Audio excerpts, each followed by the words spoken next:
ಎಲ್ಲರಿಗೂ ನಮಸ್ಕಾರ. Amit blogs and cooking ಚಾನಲ್ಗೆ ತಮ್ಮೆಲ್ಲರಿಗೂ ಸ್ವಾಗತ.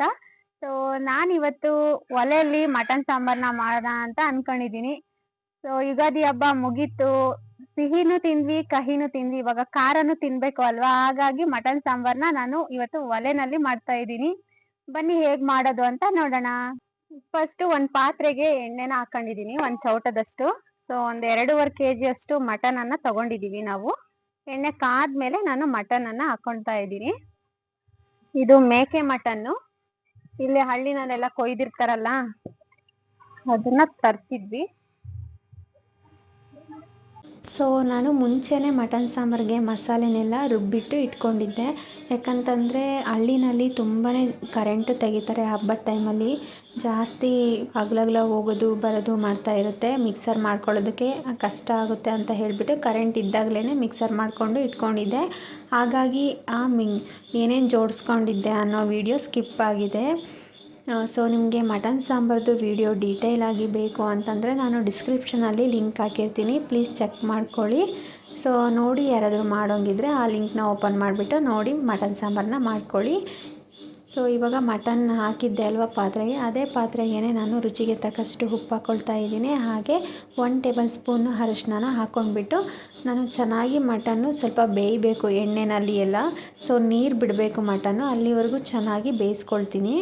ಸೊ ಒಲೆಯಲ್ಲಿ ಮಾಡೋದ್ರಿಂದ ತುಂಬಾ ರುಚಿಯಾಗಿರುತ್ತೆ ಮಟನ್ ಸಾಂಬಾರು. ಹಾಗೆ ಬೇಗನೆ ಆಗುತ್ತೆ. ಕಟ್ಟಿಗೆ ಒಲೆಯಲ್ಲಿ ಮಾಡೋದ್ರಿಂದ ಮಟನ್ ಸಾಂಬಾರು ಬೇಗ ಬೇಯುತ್ತೆ. ಗ್ಯಾಸ್ನಲ್ಲಿ ಮಾಡಿದ್ರೆ ಸುಮ್ಮನೆ ಗ್ಯಾಸ್ ವೇಸ್ಟ್ ಆಗುತ್ತೆ, ಬಹಳ ಹೊತ್ತು ಬೇಯಿಸ್ಬೇಕಾಗುತ್ತೆ. ಗ್ಯಾಸ್ನಲ್ಲಿ ಬೇಗ ಬೇಯಲ್ಲ. ಅದಕ್ಕೋಸ್ಕರ ನಾನಿಲ್ಲಿ ಒಲೆಯಲ್ಲಿ ಮಾಡ್ತಾಯಿದ್ದೀನಿ. ಬೇಗನೂ ಆಗುತ್ತೆ, ಟೇಸ್ಟಿಯಾಗೂ ಇರುತ್ತೆ ಅಂತ ಹೇಳಿಬಿಟ್ಟು.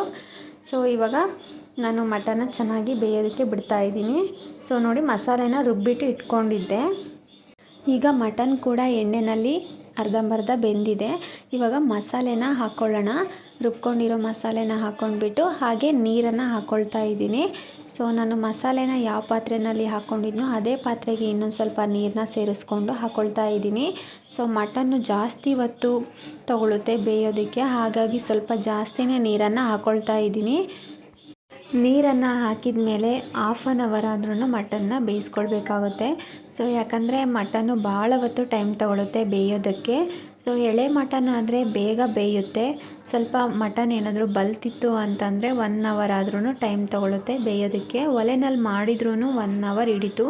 ಸೊ ಇದು ಸ್ವಲ್ಪ ಬಲ್ತಿತ್ತು ಮಟನ್ನು, ಹಾಗಾಗಿ 1 hour ಟೈಮ್ ತಗೊಳ್ತು. ನೋಡಿ, 1 hour ಆಗಿದೆ. ಈಗ ಮಟನ್ ಸಾಂಬಾರು ಎಷ್ಟು ಚೆನ್ನಾಗಿ ರೆಡಿಯಾಗಿದೆ ಅಂತ.